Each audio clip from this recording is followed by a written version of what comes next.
Alright, you rats, chads, and everything in between. Today I got a banger video for you. We are going over one of my favorite guns in patch 12.12, and that is the RFB. If you guys enjoy the video, make sure to give it a thumbs up, comment below and let me know what you think about the build, and subscribe for more content if you want to see more stuff like this in the future. Alright, so you guys are looking at my RFB build. I'm going to walk through some of the parts towards the front end of the gun and then towards the top. The RFB really doesn't need many parts to feel good, which actually makes it very budget friendly. Now, the RFB, at least the build that I have here, we have 123 vertical recoil, 218 horizontal recoil, and 19 ergonomics.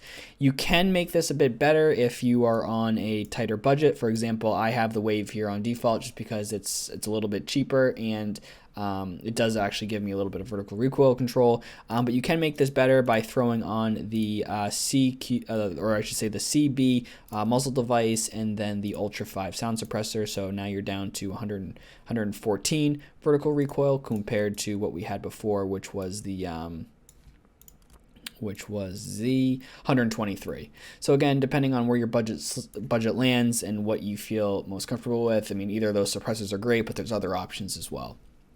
The other part is the foregrip. I like the RK2 just because it gives me the best vertical recoil control. The only downside to this is that you do need mechanic level 4 in order to get this. But if you're looking for something that gives you a little bit more ergo, you could go with like a shift grip, which would give you plus 16 ergo, but it also gives you plus 4 vertical recoil. So any of those options are great as well. Now, in terms of the optic, it really depends on where you're going. If you're going to like woods or shoreline, I would highly recommend like a Razor or a Voodoo. Those two seem to be meta at the moment, but again, much more expensive than the TAC 30, which is a little bit more budget-friendly scope. So really it comes down to A, how much money you're willing to spend on the gun, and then B, personal preference. Other than that, there's just one downside to the gun, and that is you can't put a laser, you can't put a flashlight on the RFB. But in my opinion, the only time I really need those things is when I'm in close combat, and because this thing shoots like your M80s, your M61s, your M62s, 2-3 shots of that is going to put your target down, and so hip firing this is not that hard, and it's going to pay huge dividends in all types of situations that you encounter. So now that we've run through the parts of the gun, we're going to take this in the hideout. I'm going to show you guys the recoil control and then some other tips and tricks with the RFB. Alright, so now we're in the hideout. I'm going to show you guys the recoil control, some hip fire tips and tricks, and then also how to store this thing in your backpack. So the RFB does kick a lot, that initial kick, but if you can control that kick and get the timing down perfectly, it's very accurate. So what I mean by that is if I aim for the chest level here and I let it come back, it's always going to shoot in that same spot. So you can shoot actually pretty quickly if you get that timing down. So 1, 2, 3, 4, 5, 6, very quick, all very accurate. You can even go faster the more you practice, but again, it's very easy to control.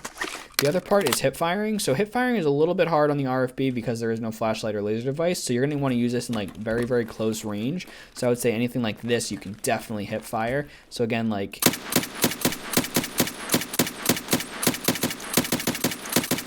right, I can still shoot very quick, and I can hip fire very accurately. So really in all situations, this thing is great, and it hits like a truck.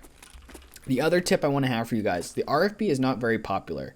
A lot of players aren't going to pick this weapon up if they do by chance kill you. So number one, always ensure this, because I guarantee you out of like 5 raids, 3 of them you're going to get your RFB back. The other one, if you feel like taking your RFB out of raid, there's actually one good thing about this gun, and that is that by default the gun fits in a 2x4 slot, but if you take the mag out, it now goes into a 1x4 slot, so it becomes very manageable if like you're picking up like mutants or AKs or Vals or whatever other guns from players that you're killing throughout your raids. You can pick those up and take yours out as well. This becomes very friendly because of this. Now in total, the RFB build, I'll show you guys the price. The RFB, let's see, find parts. So the RFB comes in at almost 200K.